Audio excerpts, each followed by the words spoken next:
সালামু আলাইকুম রহমতুল্লাহি আবরাকাতু। আজকে জানবো শেখ আবদুল্লাহ বিন আব্দুর রাজ্জাকের কাছ থেকে শেখ আব্দুর রাজ্জাক বিন ইউসুফ কেন বলে দিবস পালন করা শিরিক।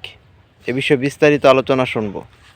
যে বলে যে আব্দুর রাজ্জাক বিন ইউসুফ সাহেব কেন বলেন যে দিবস পালন করা শিরক, ওকে আবার তাওহীদ পড়তে হবে, ওকে আবার শাহ ইসমাইল শহীদ রাহিমাহুল্লাহর তাকবিয়াতুল ঈমান পড়তে হবে। দিনের যে কোনো সময়কে আপনি জন্মদিবস পালন করলেন, সরিষা সমপরিমাণ স্বাভাবিকের চাইতে আপনি ওই দিনকে মূল্যায়ন দিচ্ছেন কি জন্য? আল্লাহর ওই দিনকে আপনি কি জন্য স্বাভাবিকের চাইতে মূল্য দিবেন? আল্লাহ কি দিতে বলেছে? আল্লাহ দিতে বলেনি। তাহলে সরিষা সমপরিমাণ আপনি স্বাভাবিকের চাইতে মূল্য দিচ্ছেন, মানে আপনার ভিতরে সমস্যা আছে, আপনি শিরকের ভিতরের দিকে ধাবিত। আজকে শিরক না করলে কালকে করে বসবেন। এটা দিনের পূজা করা। এটা কিসের পূজা করা? দিনের পূজা করা। দিবস পালন করা মানে দিবসের পূজা করা। দিবস পালন করা মানে কিসের পূজা করা?